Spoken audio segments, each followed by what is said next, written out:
for the introduction.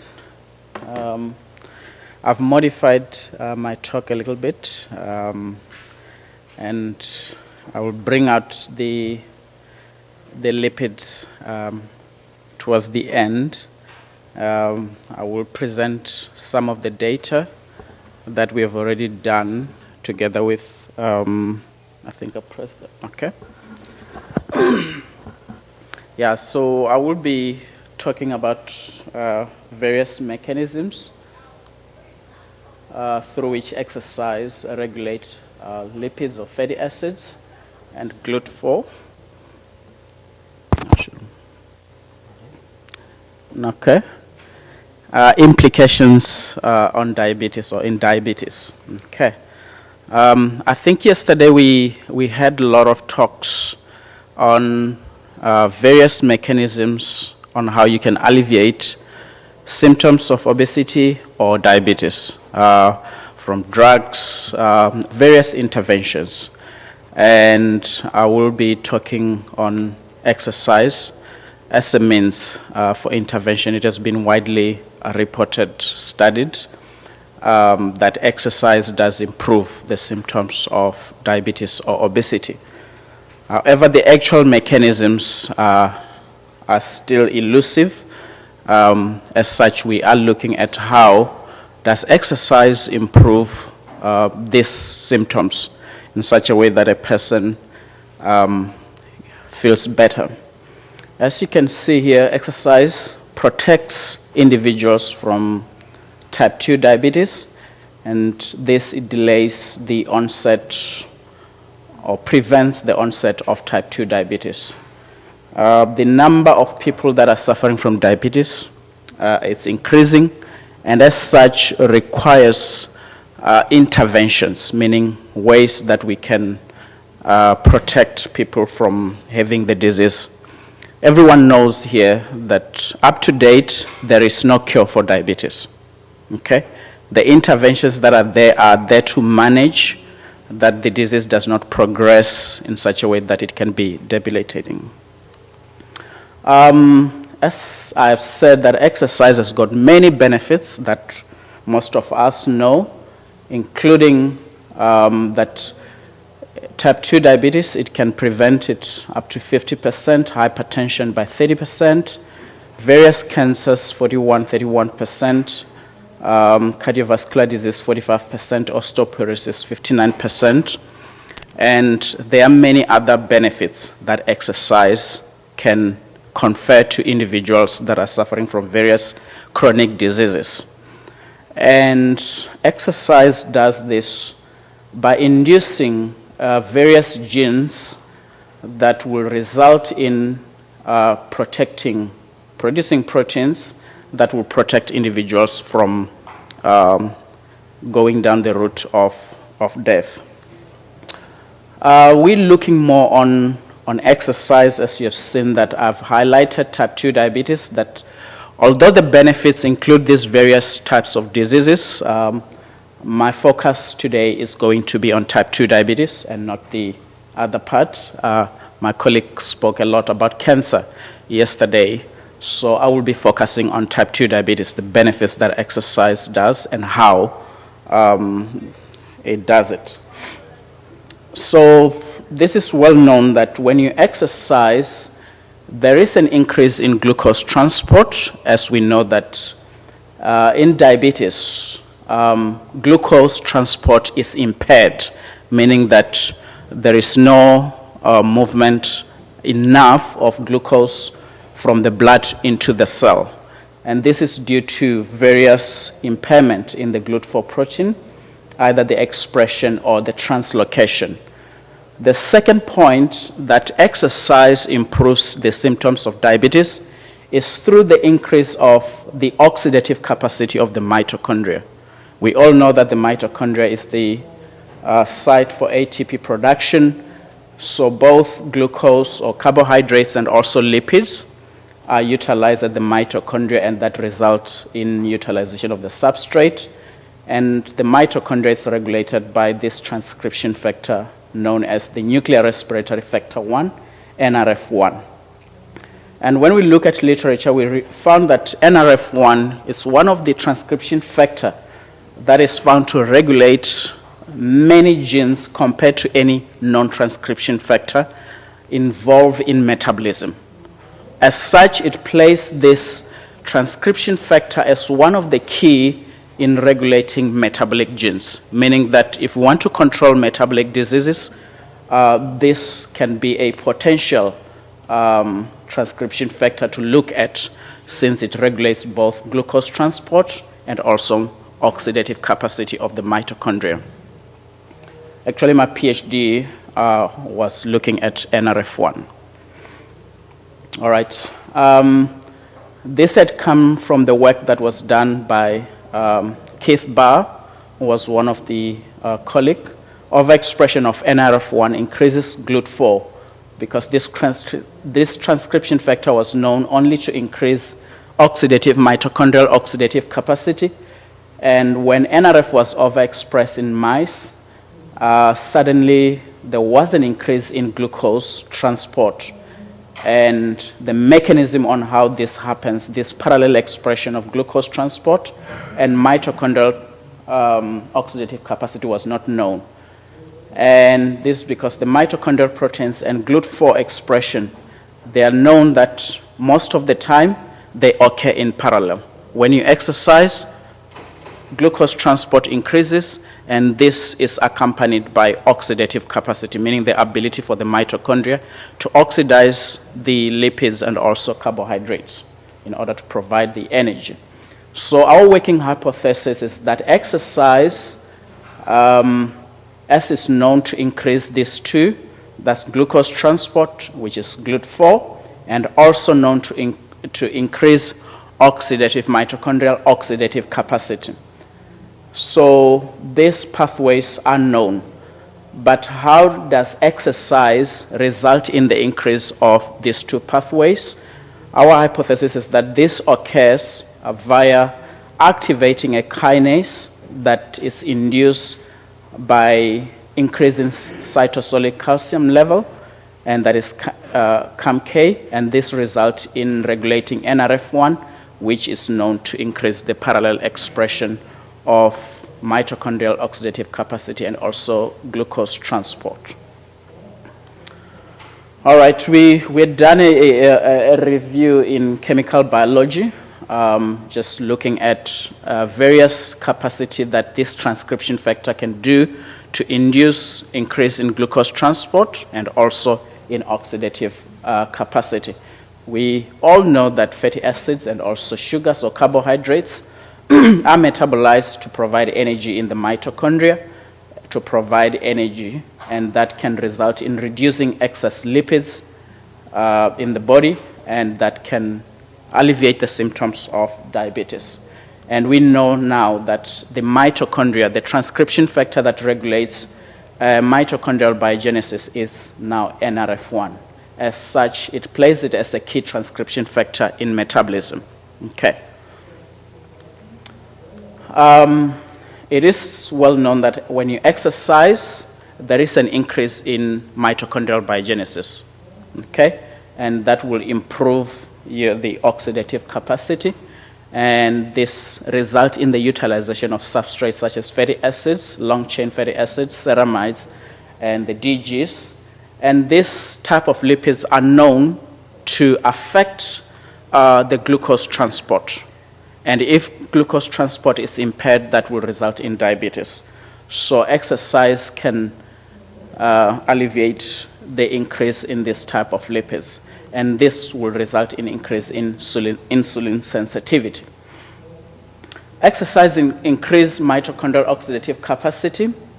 And this, if you're aging or during inactivity, exercise, if you exercise, this will improve your mitochondrial oxidative capacity, even when you're aging. As such, exercise is well recommended for those that are sick and also aging, that it can keep you or protect you from various diseases.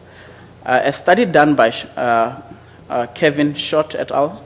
Had shown that as people age or they're inactive, per each decade, they lose 7.5 their oxidative capacity, meaning the ability for our bodies to metabolize or utilize carbohydrates and also lipids. So that's a significant decrease. And they saw that when they exercise, people actually, the elderly, they improve the metabolic, the mitochondrial oxidative capacity improved significantly, and this, as such, they recommended it for that exercise can do a lot of benefits. So how does exercise bring about these changes that are beneficial to human health? As we've shown, various diseases that can be reversed or decreased by exercising. That study had shown various candidate genes that are known to be involved in causing various diseases. I'm trying to, I don't know how to, because we have got health practitioners here, we have got scientists, and we've got health coaches, and some of the stuff may seem a little bit deeper for someone who is doing health coaching. But at least the basic issue that I want us to appreciate is that when you exercise, various genes that are candidates for causing various diseases are improved when you exercise. My colleague sitting there at the back, he had shown yesterday the various genes responsible in cancer and how those can be reversed. So here, this was the study just showing how exercise could improve the glucose transport genes. PGC1 is involved in mitochondrial oxidative capacity, and a lot of these genes are involved in increasing the oxidative capacity of the mitochondria, and that has been shown that it can improve various types of diseases. So we're focusing on camk, which is a kinase that it does regulate NRF1. So far, there is no evidence to show that NRF1, that is known to increase glucose transport and mitochondrial oxidative capacity, is regulated by this kinase. This kinase has been widely studied in brain, that it can alleviate Alzheimer's and Parkinson and various brain diseases. However, very few studies have done or looked at camk in relation to glucose transport. Okay, so this is the key area that we are looking at to connect that this kinase that is regulated by increase in cytosolic calcium, that it does regulate NRF1, and this will affect lipid metabolism. Okay, and we did the study using rats, wherein we have exercised them. This one were rats that were not exercised. This were rats that were exercised, but we blocked the kinase, the camk, using K93. And as you can see, results show that as you exercise, NRF1 is increased significantly. When you block this kinase, that also significantly reduces the increase that was seen here through exercise, indicating that there is some evidence that camk does regulate this transcription factor that is responsible for mitochondrial oxidative capacity. We also looked at genes that are also involved in lipid metabolism, such as the carnitine palmitoyltransferase 1 and also the ACC1. And these two genes, they work in opposing direction. So this is responsible for lipid oxidation. This is responsible for lipid synthesis. And in order to reverse obesity, you don't want the synthesis of lipids to increase in your body.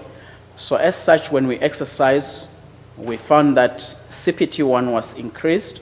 When the kinase inhibitor was added, this was reversed. And when we look also at the ACC1 responsible for lipid synthesis, it was decreased with exercise, which is good, and also when camk was inhibited, it was increased, which is what is required to reduce a lot of these lipids that may cause insulin resistance. As such, we look at how this can also affect glucose transport, and this is looking at the GLUT4. So we wanted to see if NRF1 is able to regulate the transcription factor known to regulate glucose transport. And as such, we now know that NRF1 can regulate MEF2, responsible for glucose transport, and we saw this similar trend, okay? When we added there's a kinase through exercise and when we blocked the kinase activity. And we looked at this. This is already known that exercise increases GLUT4, which result in increase in glucose transport. So the importance of GLUT4 is the protein that is responsible for increasing, translocating glucose from your blood into the cell. As we know that diabetes impairs that pathway, that translocation. So as such, GLUT4 has been seen as a key element or key protein in finding therapeutics that can regulate or improve the symptoms of diabetes. This we had already elaborated the increase in type 2 diabetes, especially in sub-Saharan Africa, wherein we are based. And as such, we're looking for interventions. This is what I was explaining, that GLUT4 resides intracellularly, and when the sugars come in, it's translocated across the plasma membrane, and this results in taking glucose inside the cell. However, this pathway can be blocked by increase in lipids or fatty acids.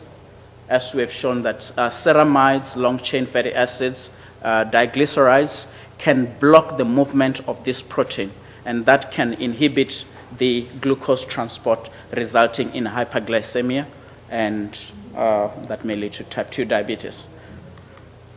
The GLUT4, as we said, there are various types of GLUT4. We're concentrating on the major glucose transporter found in skeletal muscle, adipose tissues.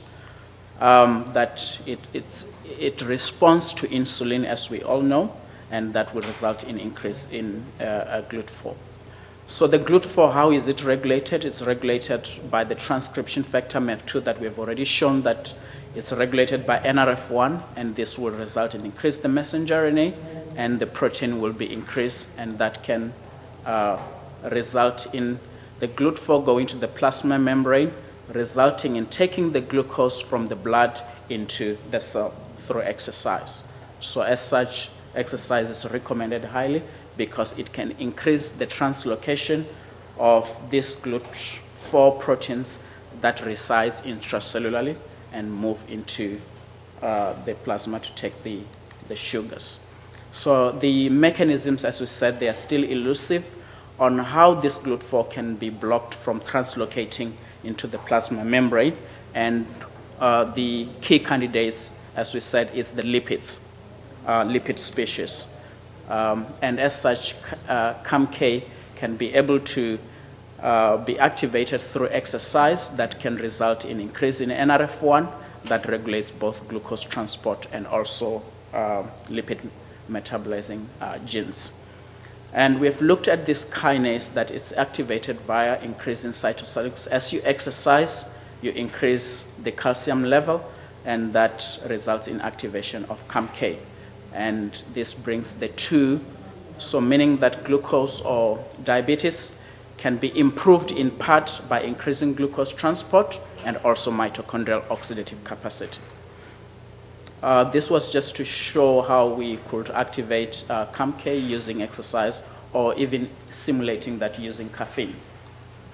Okay, so how does this kinase operate in terms of regulating gene expression? As we know that the chromatin is formed by both the DNA and the histones, camk can be able to reverse this tight structure which is inaccessible for transcription factor, and that blocks the expression of so many genes, especially that are involved in metabolic genes. So camk is known to export this HDAC that blocks the accessibility of transcription factor, and this changes things, making the chromatin accessible, and that results in increase of various genes that are key in regulating various metabolic process. And if they're inhibited, from cancer, diabetes, and all other diseases can be formed. So this is the paper that we published in 2008, just showing how caffeine can increase GLUT4 using this kinase. This was published in the American Journal of Physiology.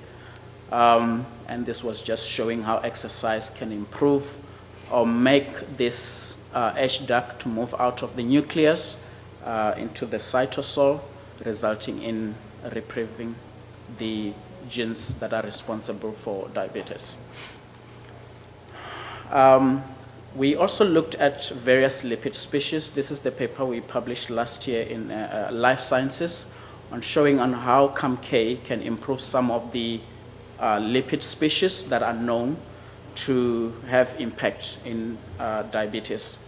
And we, as I said, we used these rats wherein we exercise them or block that kinase and use GCMS. We looked at palmitoleic acid. Actually, this came by an accident. This is the work that was done by one of my PhD students. She just completed now. We're not focusing on lipids, but we ended up from the muscle that she has, asked her just to quickly look at various lipid species in relation to exercise, no exercise, and exercise wherein this kinase was blocked. And when we looked at this, she found various candidates of lipids that are known to have an impact in metabolic diseases. And one of them was palmitoleic acid, wherein when you exercise, there is an increase in the biosynthesis of this, but when you block the kinase, it's reduced. We looked also at oleic acid, and the similar pattern was followed. We look at lauric acid, similar pattern was observed. And when we look at myristic acid, which is lipid that is known to have an impact in diabetes, was reduced by exercise. And what we thought was some of these lipids that are known to have an impact in diabetes, when you exercise, so exercise protects you because it reduces those candidates lipid species, okay? And improve those lipids that are known to improve insulin sensitivity. And we saw this also with palmitic acid. So this is still new to us. We want to look at what are the actual mechanisms resulting in this selective through which exercise regulate these lipids. It's very selective that those lipids that are known to impair insulin sensitivity are decreased. Those lipids that are known to improve insulin sensitivity were increased. So we're trying to look deeper, in this type of lipids. We've also published another looking at the omega-3 polyunsaturated fatty acid. The results that I'm not going to present here, looking at the DHA and EPA that were also increased via exercise. So we think there are various things to look at in order to see how these lipids can improve the symptoms or decrease the symptoms. So this is just the description of these various lipids that we've just seen. The palmitoleic acid that is known to suppress inflammation and also inhibit the destruction of the beta cells that are known to produce insulin. The oleic acid that is associated with decreased LDL and also cholesterol, and lauric acid associated with high HDL. So these lipids are involved in metabolic syndrome, and exercise can be able to regulate them in such a way it can improve the symptoms of diabetes or obesity. Why are we looking at this? Not everyone can exercise enough to make these changes. As we know that diabetes can cause somebody to have limb amputation, can cause people to be blind. And exercise sometimes is not, very few people are able to exercise enough to induce those changes that we have seen. So our aim is that it's not just the exercise, but when you exercise and we have seen those genes that are improved or lipids that are improved, can we be able to synthesize drugs that can be able to simulate or imitate the benefits that exercise gives? And as such, we published in 2013, looking at some of the triazoles, we synthesize these compounds, and just to see if they can be able to affect some of the key genes that are known to improve diabetes. So our goal is not only that you need to exercise, but is to find therapeutic drugs that can simulate the benefits that exercise provides, and we can get drugs. But this is not to advocate that people need to, stop exercising and then we replace exercise by the pill. Okay, exercise needs to be done. It improves a lot of benefits, as we have seen in the introduction slide. But we want to look at both mechanisms using organic compounds to simulate those benefits that we've seen through exercise. Okay, I think we'll stop here.